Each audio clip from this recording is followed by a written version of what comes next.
ভাবে সহযোগিতা করেছে কবুল মঞ্জুর করেন। আয় আল্লাহ, এখানে যারা হাত বাড়ায় দিছে, যাদের মা বাবা জমিন থেকে চলে গেছে, মা বাবার কবর গুলো জান্নাতের টুকরা বানায়া দেন আল্লাহ। যাদের মা বাবা হায়াতে বেঁচে আছে, প্রাণ ভরে খেদমত করার যোগ্যতা নসিব করেন আল্লাহ।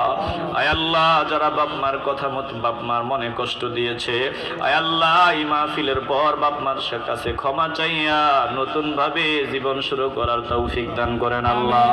আয় আল্লাহ, মেহেরবানি করে যারা প্রবাসী আছে তাদের জিম্মাদারি গ্রহণ করিয়া নেন আল্লাহ। এই জমিনের নিচে যত বান্দা বান্দি চলে গেছে, প্রত্যেকের কবর গুলো জান্নাতের টুকরা বানায়া দেন আল্লাহ। আয় আল্লাহ মালিক, পর্দার আড়ালে মা বোন যারা হাত বানায় দিয়েছে, খাস পর্দাওয়ালে বানায় দিয়েন আল্লাহ। আয় আল্লাহ, জানি না কোন দিন জানি মালাকুল মউতের হাতে ধরা পড়িয়া যায়, জীবনের শেষ সময় ইমান ভিক্ষা নসিব করে দিয়েন।